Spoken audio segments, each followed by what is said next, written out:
So I want to take you on the second module through a short perusal of the Bill of Rights. So if you look to the right side of your screen here, you will see this is the Texas Constitution. This is the Bill of Rights from the United States Constitution. So this is actually at the very beginning of the Constitution for Texas. And this is the preamble. So this is Article 1, Section 1. This is the Texas Constitution. Humbly invoking the blessings of Almighty God, the people of the state of Texas do ordain and establish this Constitution. Now you remember the preamble, right? We, the people of the United States, in order to form a more perfect union. And then finally you get to the language, do ordain and establish. It's important to see that that's common constitutional language, but the preamble is short. So invoking the blessings of Almighty God, humbly, in fact, invoking the blessings of Almighty God, the people of the state of Texas do ordain and establish this Constitution. That the general, great, and essential principles of liberty and free government may be recognized and established, we declare. And we hit Section 1.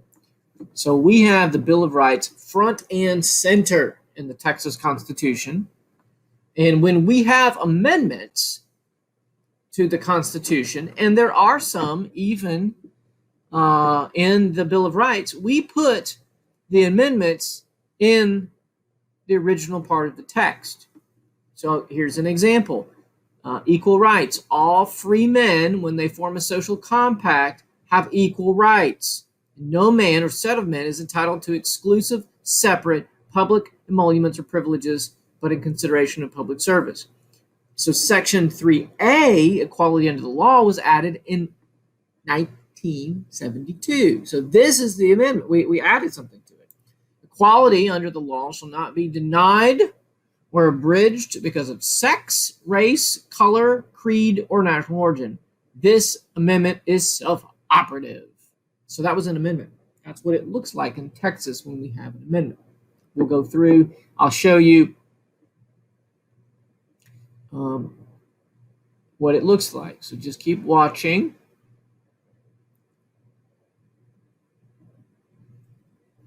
You'll see that we added something in 56, in 77, and in 1993.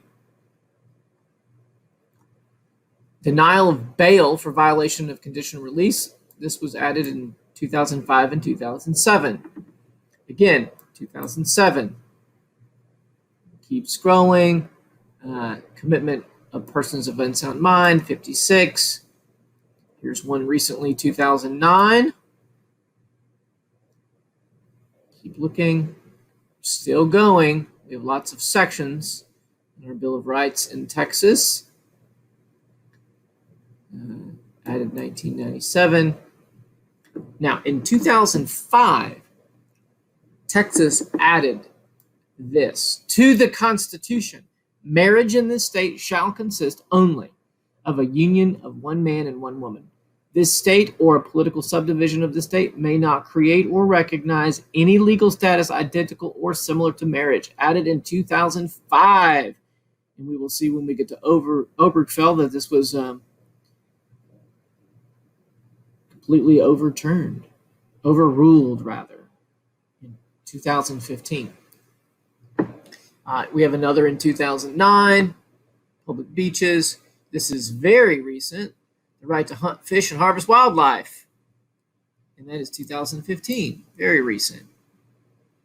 And then we leave Article 1, Section 34 for the powers of the government. So there are 34 sections. The Bill of Rights for Texas, right? This is Article 1 is the Bill of Rights. So the first 10 amendments over here in the United States Constitution are considered the Bill of Rights. So let's look at number 1 over here. Congress shall make no law respecting an establishment of religion or prohibiting the free exercise thereof, or abridging the freedom of speech or of the press, or the right of the people to peaceably assemble and to petition the government for redress of grievances. So let's see where that's found in the Texas Constitution.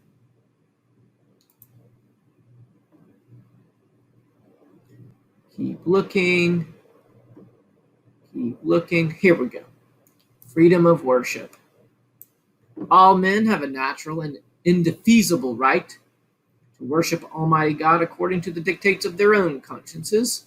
No man shall be compelled to attend, erect, or support any place of worship, or to maintain any ministry against his consent. No human authority ought, in any case whatever, to control or interfere with the rights of conscience in matters of religion. No preference shall ever be given by law to any religious society or mode of worship, but it shall be the duty of the legislature to pass such laws as may be necessary to protect equally every religious denomination in the peaceable enjoyment of its own mode of public worship.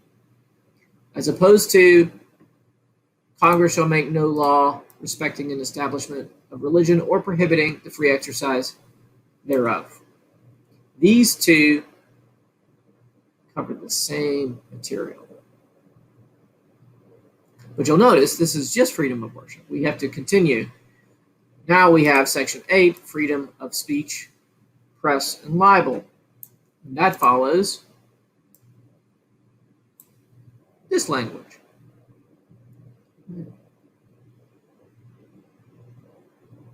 Now there is much here. We will see some bail issues and cruel and unusual punishment issues. Taking property, all sorts of things that you'll find in the Constitution, the United States Constitution as well. Let's look at right to bear arms. Let's look at the Second Amendment. Which one provides more freedom? The text alone. So let's look at Amendment 2. A well-regulated militia, being necessary to the security of a free state, the right of the people to keep and bear arms shall not be infringed. So just so you know what the verb is here, this is the right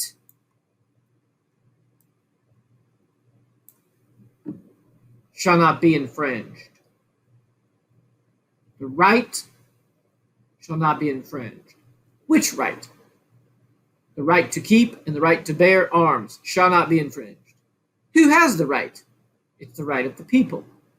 You're going to be looking at the Heller case, and it will be interesting to see what if the Heller case was decided not on the Second Amendment, but on Section 23 of Article 1 of the Bill of Rights in Texas. So the right to keep and bear arms. That's the title. Every citizen, okay, this says citizen, every citizen shall have the right to keep and bear arms in the lawful defense of himself or the state. But the legislature shall have power by law to regulate who gets to carry a gun. Oh, no, that's not what it says. It says you can regulate the wearing of arms with a view to prevent crime. So if you're just looking at this, the only thing that the state of Texas can do through the legislature is to regulate the wearing of arms. Now, to be fair, wearing has nothing to do with keeping or bearing arms. If you're holding them, you're not wearing them. As long as you're holding it, the legislature doesn't have the authority to regulate how you hold it, just how you wear it. I know, obviously, that probably sounds really silly to you. Of course, we have all sorts of laws in Texas. Well, how? Based on the text here, how do we? This is current law, so is this. So we'll see that maybe Brutus wasn't so wrong when they ignored the text. Now, I'm not advocating, at least in this class, that you agree that the Second Amendment is the most perfect, absolutely wonderful amendment ever. I do care about you, but frankly, I don't care what you think. It's in the Constitution, and it says it shall not be infringed. And it's in the Texas Constitution. And it says the only thing that the legislature has the power to do is regulate how I wear it. Yet we have gone very far from that. All sorts of laws, all sorts of laws. So do you think that you would win You say, well, whatever law you have is unconstitutional because it's going beyond the wearing of arms. I'm not wearing it. I was holding it. It's not wearing it. And then infringe?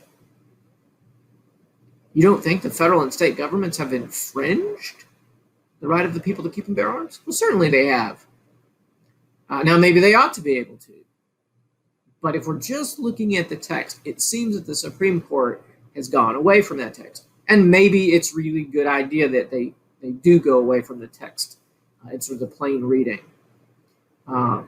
Maybe the better course of action is to exercise the right that the Congress has, both houses, 2/3, and amend the Constitution. But in this case, I think it's very interesting. So as you're going through this, if you're reading through both constitutions, at least the Bill of Rights, or the Bills of Rights, as it were, there are two of them. Pay close attention and see if you can draw, like I have here. I have them both side by side. But if you had hard copies, or you had to open in maybe Acrobat, Adobe, something like that, you could actually draw lines and see the state constitution protecting your rights and the federal constitution protecting your rights, and which one provides more protection, which one provides less protection.